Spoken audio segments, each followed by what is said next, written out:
Bayang-bayang di tepian sungai matahari pagi meneteskan sinarnya yang keemasan ke atas hamparan hijau hutan kembara. Kabut tipis masih menggantung di antara batang-batang pohon pinus, menambah kesan misterius pada setiap langkah yang diambil oleh makhluk-makhluk kecil yang menghuni hutan itu. Di antara riuh suara burung-burung berkicau dan gemerisik daun, terdengar derak-derak kecil yang berasal dari sebuah kelompok tikus yang tengah menyiapkan rencana besar. Tikus Tiko, pemimpin kelompok, adalah tikus yang berukuran sedang namun dikenal karena kepintarannya. Di pundaknya tergantung seutas benang tipis yang terikat pada sebuah kantong kulit kecil berisi biji-bijian, kacang, dan beberapa potongan keju yang berhasil ia curi semalam. Di sampingnya, 2 ekor tikus muda, Lila dan Kiko, menatap sungai yang mengalir deras di depan mereka. Sungai itu bukan sekadar aliran air. Ia adalah batas antara wilayah mereka yang aman dengan tanah yang belum terjamah, tempat yang katanya menyimpan makanan berlimpah. Menurut peta yang kupasang, kata Tiko sambil menepuk-nepuk peta usang yang terbuat dari daun kering, kita harus menyeberang di sini, tepat di belakang batu besar. Di sana ada jembatan batu yang masih terjaga, meski sudah lama tidak dipakai siapa-siapa. Lila, yang paling penasaran, melirik ke arah jembatan batu yang setengah tertutup lumut. Apakah aman? Aku dengar ada perangkap di daerah itu. Kiko menimpali dengan cemas Manggut. Dia selalu menyiapkan perangkap untuk menangkap tikus. Bagaimana kalau dia menunggu di sisi lain? Tiko menepuk kepalanya dengan cakar kecil, menunjukkan rasa percaya diri yang selalu memancar dari matanya yang berkilau. Kita tidak akan tahu kalau tidak mencoba. Aku ada rencana. Jika Manggut memang menyiapkan perangkap, kita akan mengelabui dia. Mereka berlari menuruni lereng, menembus semak-semak berduri, hingga tiba di tepi sungai. Air berkilauan menari-tari di bawah sinar matahari, memantulkan cahaya hijau di antara bebatuan. Kertas peta Tiko berisi gambar-gambar sketsa sederhana, menandai lokasi perangkap yang tampak seperti jala kecil berbentuk lingkaran, berisi jerat-jerat tipis yang menunggu mangsanya. Berhenti, teriak suara berat dari seberang, diikuti oleh derak-derak rantai logam yang menghentak-hentak.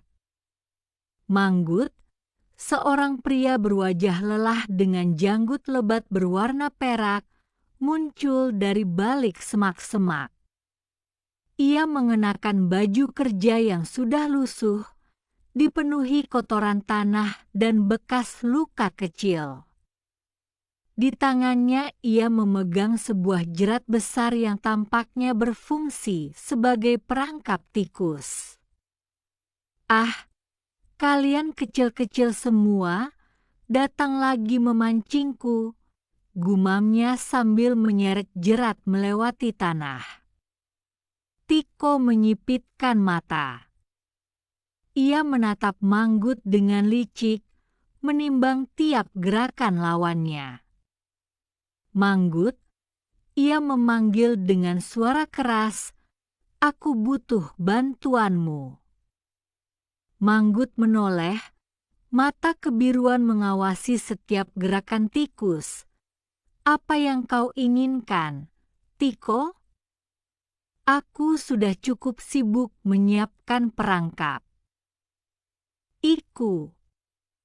Aku hampir tenggelam, Tiko berteriak, meniru suara panik. Aku tidak bisa berenang, tolong bantu aku. Suaranya bergema di antara pepohonan, memancing rasa empati sekaligus rasa ingin tahu sang penjaga sungai. Manggut mengernyit, matanya menyorot ke arah Tiko yang seolah-olah berjuang melawan arus. Tanpa berpikir panjang, Manggut melompat ke dalam air, menebas ombak kecil, dan mendekati tikus itu. Tangan berototnya menyentuh tubuh Tiko yang seakan-akan terkulai lemah, lalu mengangkatnya ke tepi. "Kamu menipu?" seru Lila, berseru pada Manggut ketika kembali ke daratan.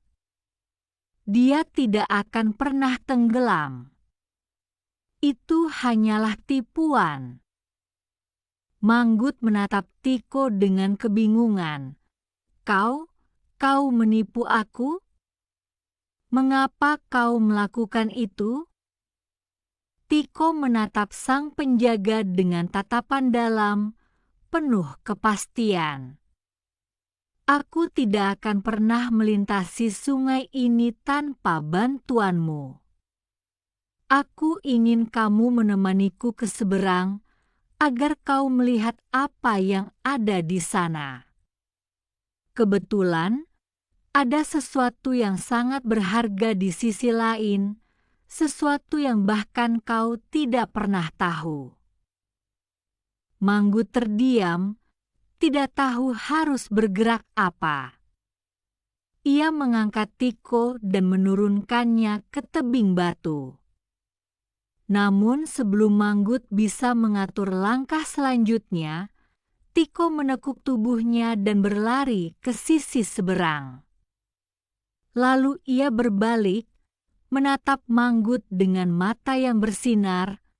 "Ayo, datanglah bersama kami. Aku rasa kamu akan terkesan." Manggut menatap air yang mengalir deras, lalu menengok ke arah Tiko.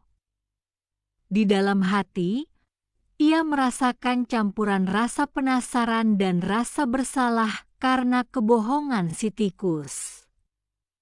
Tanpa banyak bicara, ia melangkah ke tepi, menyeberangkan tubuhnya yang besar ke batu-batu licin, menghindari jerat-jerat yang tersembunyi di tanah. Di setiap langkah, ia berusaha tidak menebak, namun tidak lama ia menemukan kakinya tersangkut dalam jala kecil yang tersembunyi di akar-akar pohon. Krik! Help! Teriakan Manggut, berusaha meluruskan kakinya sambil menahan rasa sakit yang tajam. Namun ia tidak bisa menggerakkan kakinya, jerat menahan dengan kuat. Tiko berdiri di seberang, menatap Manggut dengan campuran keheranan dan rasa bersalah. "Manggut, aku tidak pernah bermaksud menyakiti kamu," kata Tiko pelan. "Aku hanya ingin menuntun kamu ke tempat di mana makanan melimpah. Tetapi, aku tidak memperhitungkan bahwa jeratku sendiri bisa melukai siapapun, bahkan kau yang selalu menyiapkan perangkap untuk kami." Manggut menatap kembali, matanya yang dulu bersinar dengan kemarahan kini temaram, menampakkan rasa penyesalan. Aku terlalu fokus pada niatku yang jahat. Aku tidak melihat bahwa aku juga bisa menjadi korban." Ia menggerakkan tubuhnya perlahan, mencoba melepaskan diri dari jerat. "Maafkan aku, Tiko. Aku tak akan lagi menyiapkan perangkap untuk memakanmu atau teman-temanmu. Aku berjanji tidak akan mengulanginya lagi. Tiko mengangguk, lalu melompat ke tengah sungai, mengangkat Manggut dengan kekuatan ototnya yang kecil namun penuh tekad. Dengan susah payah, ia menahan Manggut agar tidak jatuh kembali ke dalam air. Kita harus bekerja sama, ujar Tiko. Kalau kita bersatu, kita bisa menemukan makanan tanpa harus menipu satu sama lain. Manggut menghela napas panjang, mengakui kebenaran kata-kata Tiko. Baiklah, aku akan membantu kalian. Namun, izinkan aku menunjukkan sesuatu yang lebih berharga daripada sekadar biji-bijian dan keju.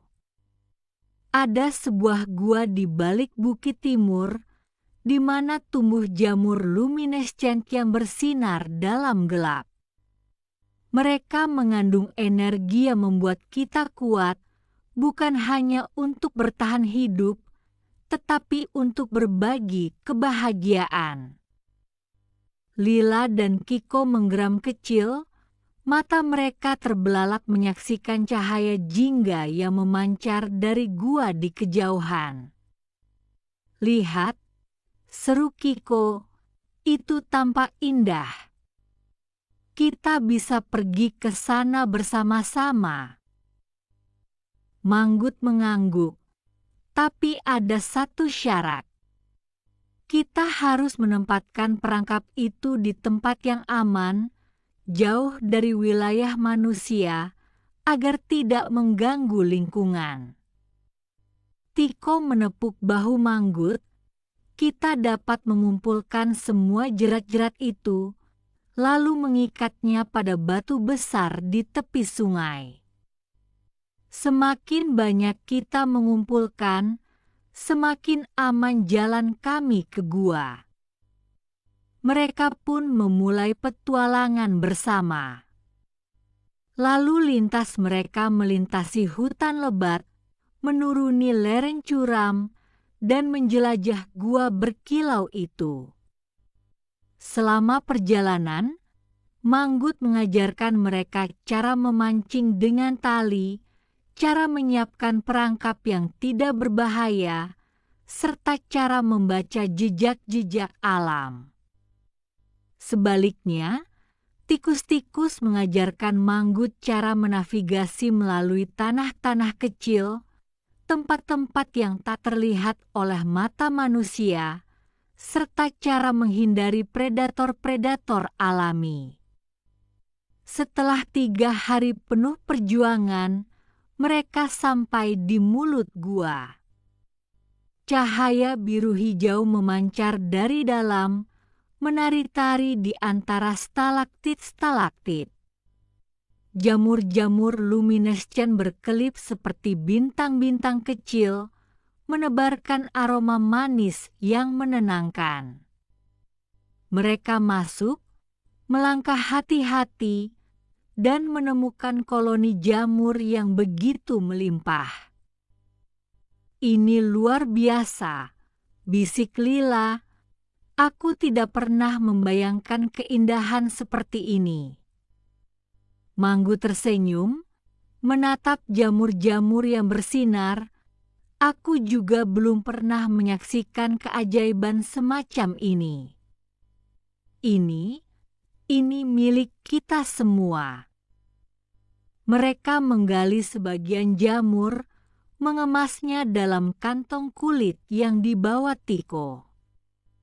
Sementara itu, Manggut mengumpulkan beberapa jerat logam kecil, mengikatnya di sekeliling pintu gua, memastikan bahwa tidak ada makhluk lain yang dapat mengganggu kedamaian tempat itu. Saat mereka kembali ke tepi sungai, matahari mulai meredup, memberi warna oranye keemasan pada langit. Manggut menatap ke arah hutan, bersyukur atas perubahan besar yang terjadi dalam hatinya. Terima kasih, Tiko. Tanpa keberanianmu, aku mungkin tidak akan pernah menemukan keindahan ini, ucapnya dengan suara yang hangat.